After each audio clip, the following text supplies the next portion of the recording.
Hermenéutica moderna. La concepción moderna metodológica de la hermenéutica se considera mucho más universal que la clásica. La hermenéutica moderna, a diferencia de la hermenéutica clásica, perderá ese carácter auxiliar propio del significado anterior y se volverá más universal de la mano del romanticismo, en especial con Erlenmeyer. Además, en esta hermenéutica moderna se retoma la idea clásica según la cual la hermenéutica estudia las reglas y los métodos de las disciplinas abocadas a la interpretación.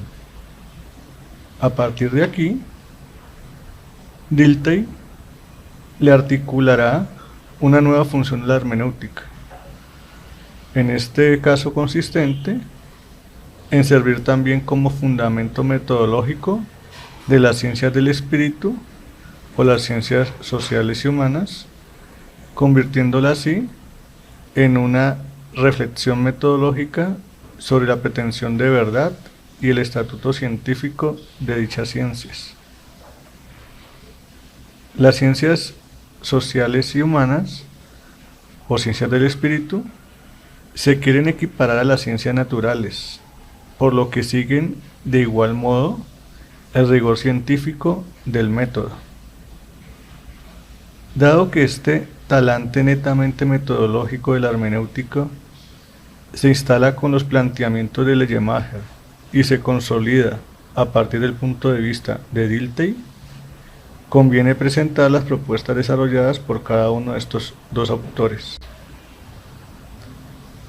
En relación a Erlenmeyer, vale decir que, aunque se inscriba en la hermenéutica moderna, él también continúa atado a la concepción clásica de la hermenéutica, en el entendido de considerar que ella es una inversión de la retórica. Lo que se busca en el texto, lo que se quiere comprender en él, es el pensamiento subyacente que le ha impreso su autor, aquello que quiso decir el autor del mensaje divino, el jurídico, el literario, de acuerdo pues con las disciplinas clásicas de la interpretación. Se pretende invertir el orden del discurso para comprender la voluntad de sentido que le ha estampado su autor.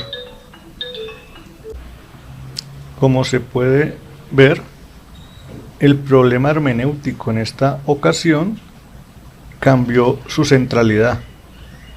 Ya no es la distancia temporal que consiguieron poner de relieve los clásicos, sino la alteridad personal, lo que hará referencia a una universalización de la hermenéutica. Con Erlenmeyer, la hermenéutica adquiere una dimensión mucho más universal y un rasgo marcadamente psicológico.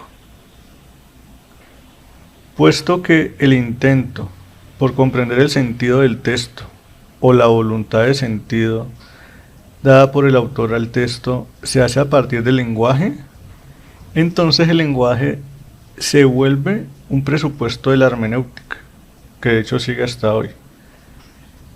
Es en este contexto que se divide la hermenéutica, o que Erlenmeyer divide la hermenéutica en una interpretación gramatical y una interpretación psicológica. En la primera, se estudia el discurso a partir de las reglas gramaticales de una lengua dada. En la segunda, se analiza el discurso bajo el supuesto de que él siempre expresa un alma individual, ¿no? La del autor. Para comprender el sentido del texto, entonces, el intérprete siempre debe partir de la lengua dada, estudiando pues su sintaxis y la semántica, pero ello no es suficiente, porque el intérprete también sabe que, aunque varios autores usen las mismas palabras, no siempre están pensando en lo mismo. En línea con esto que acabamos de señalar, Se debe recordar que para Erlenmeyer los otros son esencialmente un misterio, por lo que todas sus manifestaciones dotadas de sentido pueden ser malentendidas. Razón por la cual la hermenéutica ha de intervenir en toda comunicación interpersonal. Sobre la universalización de esa incomprensión, Erlenmeyer va a sostener la distancia entre una práctica laxa de la interpretación que se va a corresponder con el concepto clásico de hermenéutica, ya que se caracteriza porque la comprensión se va a producir de una manera inmediata, ¿no?, por sí misma, sin necesidad de acudir a la interpretación. Por tanto, la práctica pues de la interpretación ya sabemos que es auxiliar e intuitiva. En cambio, va a entender que hay una práctica estricta de la interpretación que se corresponde con la concepción moderna de la hermenéutica que él defiende. Pues acá, la incomprensión es lo que se produce de inmediato, por sí mismo, no la comprensión, y en consecuencia, la práctica interpretativa deja de ser auxiliar para volverse metodológica y siempre necesaria, ¿no? Eso significa entonces que si todo es incomprensible, la interpretación se requiere en todo acto de comprensión, sin excepción.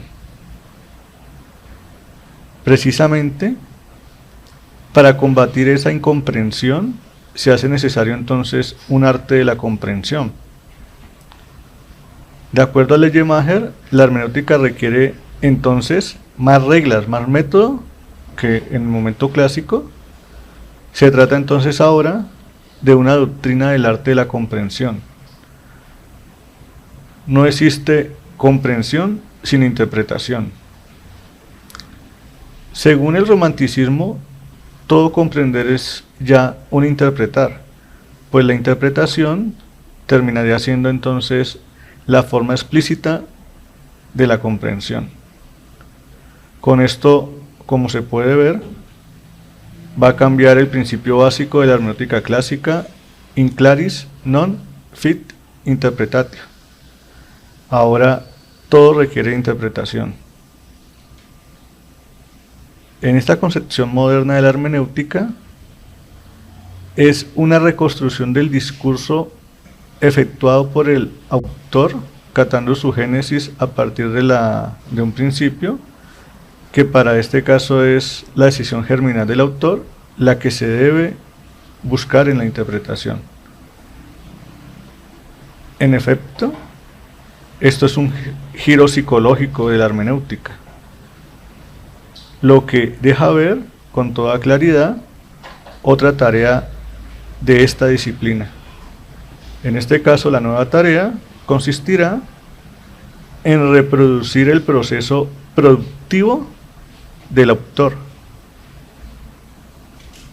Ahora bien, es con Erlenmeyer que la hermenéutica moderna adquiere una mayor universalidad, según todo lo que hemos señalado hasta el momento.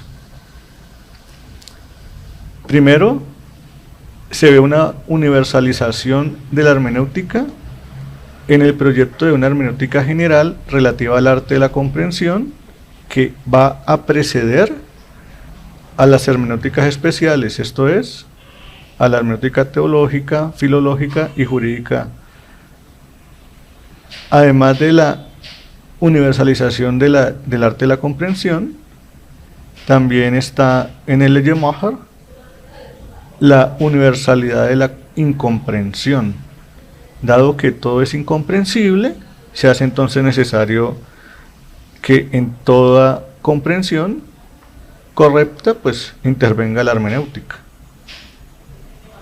Un tercer modo de universalidad de la hermenéutica puede verse en la tesis según la cual no solo se interpretan textos escritos, sino que se dirige también la hermenéutica hacia todo fenómeno de comprensión, por ejemplo, la conversación oral.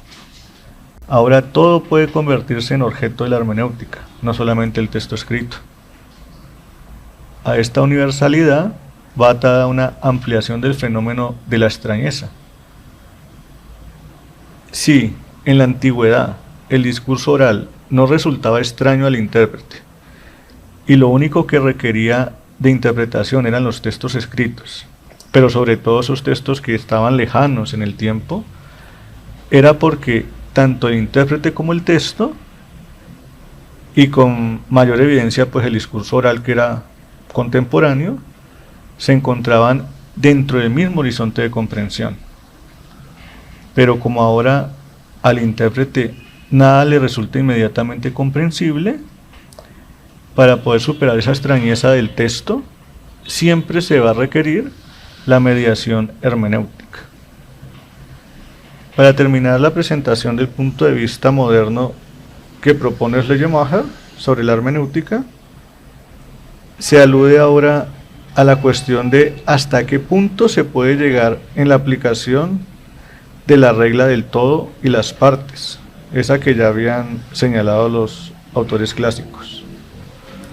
Schleiermacher sabía que el círculo del todo y las partes puede tener una ampliación hasta el infinito, por lo que él va a intentar poner frenos a este círculo, tanto objetivos como subjetivos. En cuanto a los primeros, manifestó que la obra o el texto debe entenderse en primer lugar desde el género literario al cual pertenece. En lo relativo a los segundos frenos, los subjetivos, recalca Schleiermacher que una obra o el texto es igualmente apto de un autor y constituye una parte del conjunto de su vida. Por lo tanto, si se quiere comprender el texto, se verá, digamos, esa comprensión iluminada a partir del conocimiento de la vida del autor. En conclusión, con las presentaciones realizadas hasta el momento sobre la hermenéutica moderna, iniciada por Schleiermacher, se pueden destacar entonces como características relevantes la similitud que existe con la hermenéutica clásica, en tanto que la hermenéutica para Schleiermacher también será una inversión o un invertir el proceso retórico. La hermenéutica moderna admite el giro psicológico en contraste con el sentido clásico de la expresión hermenéutica, ya que es en la psiquis del autor donde se encuentra el sentido del texto, no en el propio texto. Otra característica es que la comprensión y la interpretación tienen lugar en un proceso unitario. Toda comprensión implica ya interpretación. Por tanto, en la concepción moderna de la hermenéutica, pierde ese carácter auxiliar. Otra característica es que la comprensión correcta de la obra o del texto necesita, además de tener en cuenta las reglas gramaticales, el intérprete también va a tener que recurrir a ese proceso interior de gestación vivido por el autor para determinar el verdadero sentido de la obra, ¿no? Ese sentido que el autor le quiso impregnar a la obra. Y ya por último podemos señalar que la universalización adquirida por la hermenéutica es indiscutible. Ahora siempre se va a requerir de interpretación, por tanto el texto escrito como la palabra hablada siempre requerirán de la mediación hermenéutica.